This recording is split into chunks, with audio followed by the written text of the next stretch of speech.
আমার এটা আজকের দ্বিতীয় পর্ব। প্রথম পর্ব আমি তোমাদেরকে আগের দিন আলোচনা করেছি। তো আগের দিন আমি শেষ করেছিলাম যেটা যে বি ভার্ব আর হ্যাভ ভার্ব নিয়ে আলোচনা করে।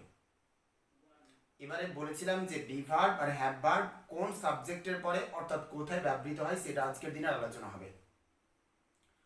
তো চলো আজকে বি ভার্ব আর হ্যাভ ভার্ব কোথায় কখন বসে সেটা নিয়ে আজকে আমি আলোচনা করব।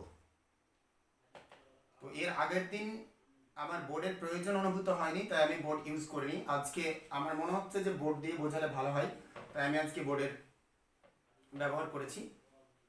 তো প্রথমত আমার কথা শুনে নাও, তারপর তোমরা বোর্ডের দিকে খেয়াল করবে। তো আমি বলেছিলাম যে বি ভার্ব কোথায় কখন কোন সাবজেক্টের পর ব্যবহার করা হয় সেই সম্পর্কে আজকের আলোচনার বিষয়। তো তার আগে আমি তোমাদেরকে জানিয়ে দিতে চাইবো যে আমি আগে যে আলোচনা করেছিলাম সেটা হচ্ছে সাবজেক্ট আর পার্সন। কারণ বি ভার্ব যখন তোমাকে বুঝতে হবে তখন সাবজেক্ট আর পার্সন সম্পর্কে তোমার জ্ঞান থাকতে হবে, নচেত তুমি বি ভার্ব আর এর ব্যবহার বুঝতে পারবে না। তো তোমরা দেখতে পাচ্ছ বোর্ডের মধ্যে এক সাইডে লেখা রয়েছে বি ভার্ব, এক সাইডে লেখা রয়েছে সাবজেক্ট, অর্থাৎ কোন বি ভার্বের জন্য কোন সাবজেক্ট ব্যবহার করা হয় সেটা এখানে আছে। তো আমি আবার একবার মনে করিয়ে দিব যে সাবজেক্ট কাকে বলে। যখন আমি কোনো একটা কথা বলছি বা যখন কোনো একটা আমি বাক্য লিখছি, তো ওই বাক্যটা যার ব্যাপারে লিখছি বা ওই কথাটা যার ব্যাপারে বলছি সেটা হচ্ছে সাবজেক্ট। আর এখানে তোমরা বোর্ডের মধ্যে দেখতে পাচ্ছ যে কোথাও কোথাও পার্সন লেখা রয়েছে। তো এই পার্সনটা কি আমি আবারও একবার আলোচনা করে দিই যে পার্সন কি। পার্সন হচ্ছে তিন ভাগ ভাগ করা হয়, একটা ফার্স্ট পার্সন, একটা সেকেন্ড পার্সন, একটা থার্ড পার্সন। আর আমরা সাবজেক্টকে তিনটা জিনিস দিয়ে ভাগ করতে পারি। একটা সাবজেক্ট তিনটা জিনিসের বাইরে হতে পারে না। একটা হচ্ছে ফার্স্ট পার্সন, একটা হচ্ছে সেকেন্ড পার্সন, আর একটা হচ্ছে থার্ড পার্সন। এর বাইরে কখনো সাবজেক্ট হতে পারে না। হয় ফার্স্ট পার্সন হবে, অথবা সেকেন্ড পার্সন হবে, অথবা থার্ড পার্সনই হবে। তো পার্সনকে তিনটা ভাগ করা হয়, একটা হচ্ছে ফার্স্ট পার্সন, একটা সেকেন্ড পার্সন, একটা থার্ড পার্সন। তো ফার্স্ট পার্সন কি? ফার্স্ট পার্সন হচ্ছে যখন আমি বা আমরা নিজেরা নিজেদের বিষয়ে কিছু বলবো তখন যে সমস্ত সাবজেক্টগুলো ব্যবহার করে থাকি সেটা হচ্ছে ফার্স্ট পার্সন। যেমনটা আমি যখন নিজের কথা বলবো, যেমন আই এম মাহফুজ, আমি কার কথা বলছি? আমার কথা। তাহলে এখানে সাবজেক্ট হচ্ছে আই। যদি আমরা বলি উই আর স্টুডেন্টস, আমরা হই ছাত্র, এখানে কারা ছাত্র? আমরা। কাদের কথা বলছি? আমাদের, অর্থাৎ আমরা। উইকে আমরা সাবজেক্ট হিসেবে ব্যবহার করছি, তাহলে এখানে সাবজেক্ট হচ্ছে উই। তাহলে আমরা নিজের বা নিজেদের কথা বলার জন্য আই আর উই ব্যবহার করলাম, তাহলে এটা হলো পার্সন, তাহলে এটা হলো ফার্স্ট পার্সন। সেকেন্ড পার্সন বলেছিলাম শুধুমাত্র ইউ। থার্ড পার্সন কি? আমাদের আলোচনার মধ্যে থাকা ব্যক্তি ছাড়া যখন অন্য কারো ব্যাপারে আলোচনা করব তখন সেটা হচ্ছে থার্ড পার্সন। যেমনটা হি, সি, ইট, দে। তারপর কারণ একজনের নাম, কারো এক একটা জাতির নাম, কারো অনেকগুলো কারো নাম, এগুলো হচ্ছে থার্ড পার্সন। তো চলো আজকে বি ভার্ব। তাহলে বি ভার্বের আমি বলেছিলাম যে বি ভার্বের এই কটা হচ্ছে বি ভার্ব। তার মধ্যে এম হলো কিনা প্রেজেন্টের জন্য, ইজ প্রেজেন্টের জন্য, আর প্রেজেন্টের জন্য, ওয়াজ আর ওয়্যার হচ্ছে পাস্টের জন্য অর্থাৎ অতীতকালের জন্য, আর শ্যাল আর উইল হচ্ছে কি ভবিষ্যৎকালের জন্য। তাহলে এবারে আমি বলে দিই তোমাকে যে কোনটা কখন ব্যবহার করা হয়। তোমরা এখানে দেখতে পাচ্ছ যে এম কখন ব্যবহার করা হচ্ছে। এমটা কখন ব্যবহার করছে? দেখো, এম সাবজেক্ট যদি আই হয়, আর সাবজেক্ট যদি আমি হয়, আই হয়, তাহলে তারপরে প্রেজেন্টে সবসময় কি বসে? এম বসে। তারপর যদি ইজ হয় সাবজেক্ট, তাহলে ইজ কার পরে বসে? থার্ড পার্সন সিঙ্গুলার নাম্বারের পরে বসে। অর্থাৎ সাবজেক্টটা যদি থার্ড পার্সন সিঙ্গুলার নাম্বার হতে হয়, মানে সাবজেক্টটাকে তো একে থার্ড পার্সন হতে হবে, তার সাথে সিঙ্গুলার হতে হবে। থার্ড পার্সন কি কি বললাম আমি? হি, সি, ইট, দে বা কারো নাম। তাহলে এগুলোর সিঙ্গুলার কি কি?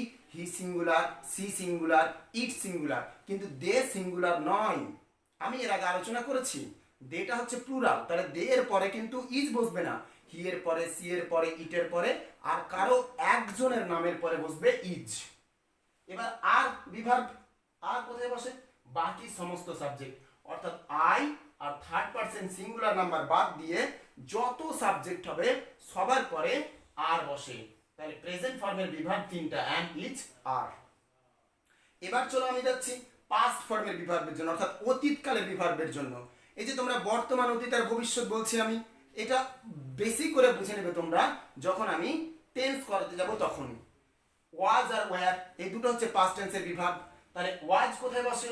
যদি সাবজেক্ট আই হয় এবং থার্ড পারসন সিঙ্গুলার নাম্বার হয়, কি হয়?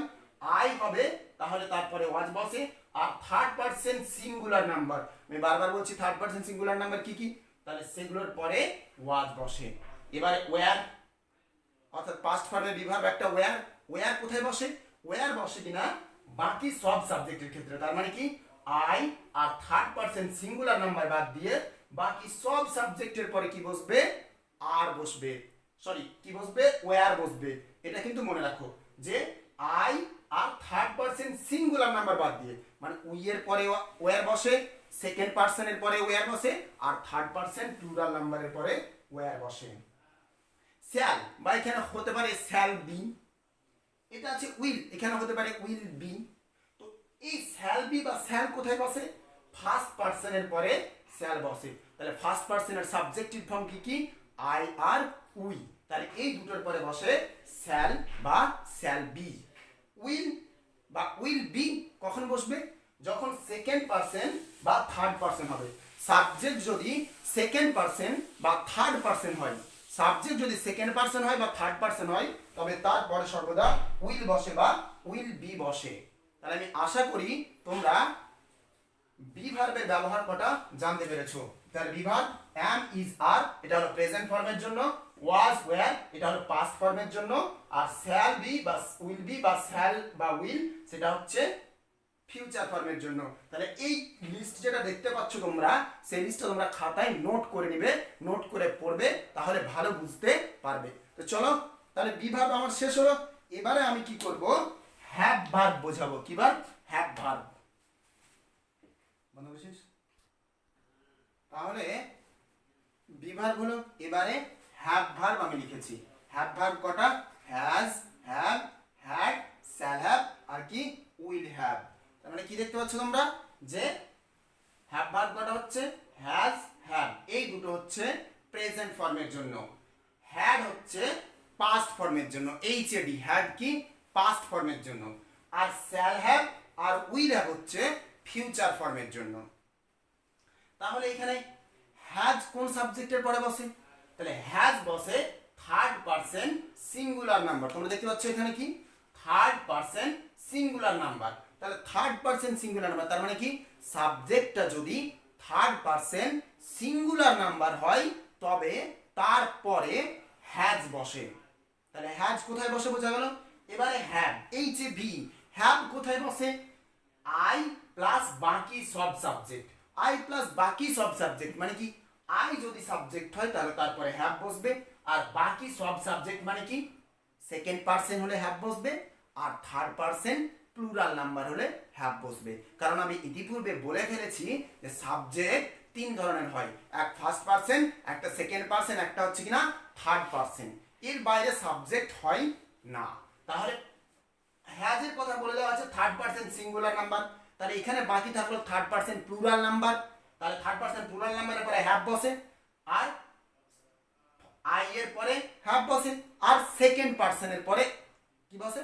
হ্যাভ বসে। তো এত মনে রাখার দরকার নেই, শুধুমাত্র মনে রাখো যে থার্ড পারসন সিঙ্গুলার নাম্বারের পরে হ্যাজ বসে, আর আই আর বাকি সব সাবজেক্টের পরে হ্যাভ বসে। হ্যাড এটা পাস্ট ফর্মের হ্যাভ ভার্ব, পাস্ট ফর্মের হ্যাভ ভার্ব। তাহলে সব সাবজেক্টের পরে যখন তোমার পাস্ট ফর্ম ইউজ করবে, তুমি যখন হ্যাভ ভার্ব বসাতে বলবে পাস্ট ফর্মে, তখন তোমাকে কি করতে হবে?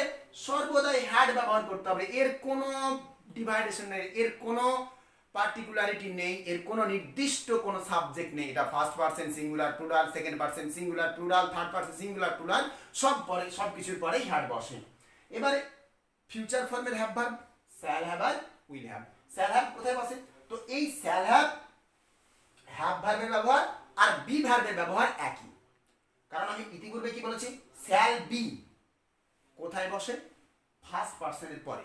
শ্যাল হ্যাভ এটাও বসে ফার্স্ট পারসনের পরে, অর্থাৎ সাবজেক্ট যদি কি হয় ফার্স্ট পারসন হয় তবে শ্যাল হ্যাভ বসে। আর উইল হ্যাভ সাবজেক্ট যদি second person plus third person হয়, তার মানে ফার্স্ট পার্সন বাদ দিয়ে যা কিছু সাবজেক্ট হবে, মানে আই আর উই বাদ দিয়ে যা কিছু সাবজেক্ট হবে, সবগুলোর পরে উইল হ্যাভ বসবে। কি বসবে? সবগুলোর পরে উইল হ্যাভ বসবে। তা আজকে আমার আলোচনার বিষয় ছিল বি ভার্ব আর হ্যাভ ভার্বের সঠিক ব্যবহার। তো আমি আশা করি তোমরা বুঝে গেছো যে বি ভার্ব আর হ্যাভ ভার্বের ব্যবহার কোথায়, বি ভার্ব আর হ্যাভ ভার্বের ব্যবহার কোথায়, সেটা আশা করি তোমরা বুঝতে পেরেছো। তাহলে এই পর্যন্ত আমি আজকে স্টপ রাখছি। পরবর্তী ক্লাস আমি পরের টপিকস নিয়ে আসবো। তাহলে এখন পর্যন্ত স্টপ। By students.